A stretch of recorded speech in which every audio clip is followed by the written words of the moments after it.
Hello दोस्तों, इतिहास की सबसे क्रूर घटना जलियनवाला बाग हत्याकांड, क्या सच में अंग्रेज सरकार के अनुसार 389 लोग शहीद हुए थे या फिर भारतीयों के अनुसार 1500 से भी अधिक? आइए दोस्तों, हम इस घटना को बड़े ही विस्तार से समझते हैं। हमारे इतिहास के रोचक तथ्य और अनजाने फैक्ट्स जानने के लिए हमारे चैनल को अभी सब्सक्राइब कर दीजिए।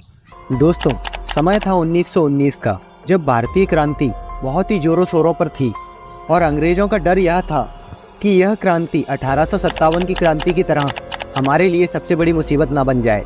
इसी वजह से 26 जनवरी 1919 को रोलेट सिडनी के अध्यक्षता में एक एक्ट बनाया गया, जिसका नाम था रोलेट एक्ट, और उसे भारत में लागू किया गया, जिसे भारतीय इतिहास में काला कानून के नाम से भी जाना जाता है। दोस्तों, इस कानून के तहत अंग्रेज सरकार को कई ऐसे अधिकार प्राप्त हो गए जो हमारे क्रांतिकारियों के लिए सबसे ज़्यादा नुकसानदायक थे। जैसे कि अंग्रेज सरकार किसी भी क्रांतिकारी पर बिना मुकदमा चलाए उसे जेल में डाल सकती थी, और यदि मुकदमे का फैसला आ भी जाए तो क्रांतिकारी किसी दूसरे न्यायालय में अपील नहीं कर सकता। इस कानून से अंग्रेज सरकार को यह भी आज़ादी मिल गई कि वह किसी भी प्रेस को अपने अनुसार बंद कर सके और जब तक चाहे किसी भी व्यक्ति को कारावास में डाल सके।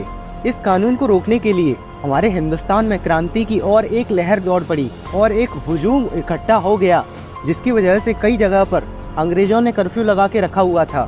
दिन था 13 अप्रैल 1919 का। पंजाब के अमृतसर में बैसाखी के दिन जलियनवाला बाग में लगभग 5000 लोग इकट्ठे हुए, जहां पर कुछ लोग तो उस दिन बैसाखी के मेले पर घूमने आए थे और त्योहार मनाने आए थे, और कुछ लोग वहां पर होने वाली मीटिंग को अटेंड करने आए थे। पर किसी तरह ये खबर जनरल रेजिनॉल्ड डायर को पता चल गई, और कुछ ही समय में जनरल डायर अपने 90 हथियारबंद सैनिकों के साथ जलियनवाला बाग में पहुंच गए। समय था शाम के 5:30।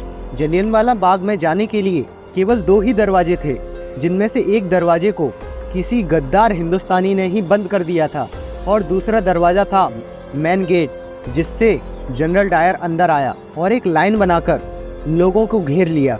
सारे लोग देखकर बड़े संकोच में आ गए, परंतु जो नेता वहां पर भाषण दे रहे थे उन्होंने सभी से शांतिपूर्वक बैठने को कहा। मगर क्रूर जनरल डायर तो शायद सोच कर ही आया था कि उसे लोगों की हत्या ही करनी है। उसने बिना सोचे समझे और किसी भी तरह की चेतावनी दिए बिना लगातार फायर करने का आदेश दे दिया, और यह सुनते ही 90 सैनिक अपनी बंदूकों से फायर करने लगे, और इससे पूरे के पूरे बाग में हड़कंप मच गया। लगातार 10 मिनट तक फायर किया गया, जिसमें 1650 राउंड फायर किए गए। कुछ लोग जान बचाने के लिए कुएं में कूद गए तो कुछ लोग लेट गए। आप सोच कर देखिए दोस्तों, तो वो मंजर कैसा रहा होगा।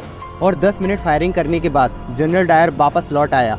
बाद में जब दोस्तों इसकी इन्वेस्टिगेशन की गई तो अंग्रेज सरकार ने केवल 379 लोगों के शहीद होने की बात स्वीकार की, जिसमें अंग्रेज सरकार के अनुसार 337 पुरुष, 41 नाबालिग और एक 6 सप्ताह का बच्चा था। परंतु दोस्तों, ये सत्य नहीं है। उस दिन 1500 से अधिक लोग शहीद हुए थे और 2000 से ज्यादा लोग घायल हुए थे। वर्तमान में दोस्तों जलियनवाला बाग में 388 शहीदों की सूची है और अमृतसर डिप्टी कमिश्नर कार्यालय में 484 शहीदों। हिंदुस्तानियों ने इसका बदला किस प्रकार लिया, यह जानने के लिए हमारे चैनल को अभी सब्सक्राइब कर दीजिए।